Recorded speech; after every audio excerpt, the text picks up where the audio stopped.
Friends, welcome back to my channel. 25শে December সকালবেলার একটা সুন্দর দিন নিয়ে তোমাদের কাছে চলে এলাম। দেখো, সকালটা হয়েছিল এরকমই কুয়াশার সাথে। আমাদের এখানে সেদিন প্রচুর কুয়াশা পড়েছিল। সকালটা অনেকক্ষণ এই কুয়াশাচ্ছন্ন ছিল। এখন প্রায় 8টার উপর বেজে গেছে, তাও এরকম। দেখো, সকালবেলা ঘুম থেকে ওঠার পর আমার মেয়ে আবার শুয়ে পড়েছে, আর পাশে শুয়েছে গণপতি বাবাকে। এই ঠাকুরটা নিয়ে দুদিন ধরে ওরা খুব খেলাধুলা করছে। এটা আমাকে এক জায়গা থেকে গিফট করা হয়েছিল, আর দুদিন ধরে বাবুরা এটা নিয়ে প্রচুর খেলা করছে। তো এখন দেখো, মেয়েরা যেন মাই হয়, গণপতিকেও ঘুম পাড়াচ্ছে। খুব বলছে, ঠাকুর তুমি ঘুমিয়ে পড়ো, ঘুমিয়ে পড়ো। চাবড়ে চাবড়ে ঘুম পাড়াচ্ছে, দেখেছো? যেমন করে ওকে আমরা ঘুম পাড়ানোর চেষ্টা করি। তো যাই হোক, এটা ওর কাছে খেলার জিনিস হয়ে গেছে। তো আমরা কিছু বলিনি তেমনভাবে, এটা তো আমরা কোনো মূর্তি প্রতিষ্ঠা করিনি, তাই ওরা খেলা করছিল নিয়ে দেখে আমরা খুব একটা কিছু বলিনি। তাছাড়া এখন না কোনো কিছু জিনিস ওদের কাছ থেকে নিয়ে নিতে গেলে প্রচুর কান্নাকাটি করে। তাই একটা লজিক না দেখিয়ে ওদেরকে সেগুলো নিয়ে নেওয়া যায় না ওদের থেকে, অথবা প্রচণ্ড ভয় দেখাতে হয়, তবেই তারা আমাদের ফেরত দেয় ওটা। তাই এটা আমার দেখে বেশ মজাদার লাগলো, তাই এই ভিডিওটা আমি শ্যুট করে রাখলাম যে আমার মেয়ে কীভাবে গণেশ ঠাকুরকেও বালিশের মধ্যে নিয়ে ঘুম পাড়াচ্ছে। তো দেখো, তারপরেই চলে এসেছি আমি আমার ছেলে আর মেয়ের এইসব কাণ্ড কারখানা নিয়ে। ওর দিদি ওকে জিজ্ঞেস করতে এসেছিলো তোদের জন্য বুক ফেয়ার থেকে কী বই আনবো। তারই মধ্যে নিয়ে এসেছিলো ওর দিদির একটা টেবিল টেনিসের ব্যাট, আর আমার ছেলেকে খুব ভালোভাবে শেখাচ্ছিল। আর আমার ছেলে তো সেটা ছাড়তে নারাজ। এখন তাকে লাঠি নিয়ে এসছে এটা বলার জন্য যে আমাকে তো ওই ব্যাটটা দিতেই হবে দিদি। তো দিদিও দেবে না, সে লাঠি দিয়ে দিদিকে এই মুহূর্তে মেরে দেবে সেটার জন্য। এটা খুবই নর্মাল একটা ব্যাপার আমাদের বাড়িতে। এই বড় দিদির সঙ্গে তার ছোট্ট ভাইয়ের মজাদার খুনসুটিগুলো দেখতে বেশ ভালো লাগে। দিদিও কিছু জিনিস ওকে দেবে না, আর ও ছাড়তে নারাজ। তো দেখো তোমরা, এই দেখো, দেখেছো?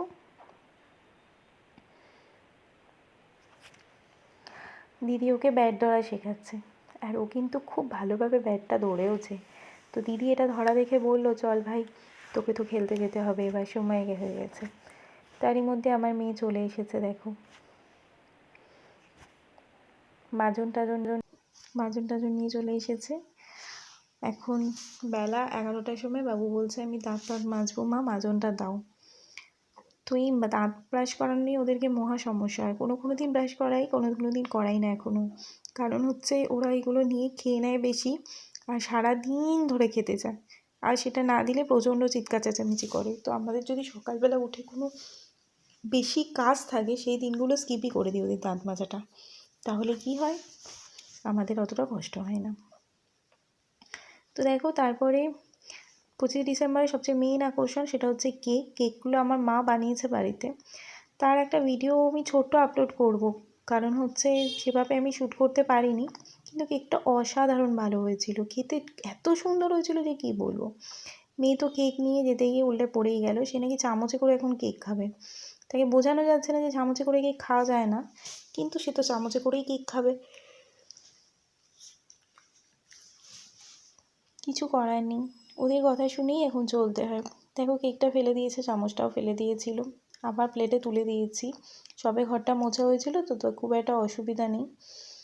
তো আমরা ঘুরতে ফিরতে কেক খাচ্ছিলাম। আমাদের বাড়িতে না সবাইকে কেকের টুকরো করে সবার ঘরে দিয়ে আসা হয়। কেক, কমলালেবু, মিষ্টি, এইসব আজকের দিনে আমাদের দেয়া নেওয়া হয়, ছোটোবেলা থেকেই দেখে আসছি। সবাই সবার ঘরেতে কেক, মিষ্টি, লেবু আজকের দিনে সবাই সবাইকে দেয়। তো আমিও একটা কেকের টুকরো নিয়ে সকালবেলা ব্রেকফাস্ট আজকে কেক দিয়েই করে ফেললাম। 25শে ডিসেম্বর কেক ছাড়া যেন ঠিক সকালে ব্রেকফাস্টটা জমে ওঠে না। এই কেকগুলো আমার মা বানিয়েছে বলে বলবো না, এত ভালো হয়েছিল না খেতে, একদম এখনও স্বাদ যেন মুখে লেগে আছে। তো তোমাদের সবাইকে আমি রেসিপিটা শেয়ার করব। আমার মা আর 10টা লোকের মতো সেই একদম মান্ধাতা আমলের মতো যে পরের প্রসেস অ্যাপ্লাই করে করে না কেক বানায় না, নিজের মতো বানায়, আর সেটা খেতে খুবই ভালো হয়। এখনও পর্যন্ত তো প্রত্যেকবার ভালো হয়েছে।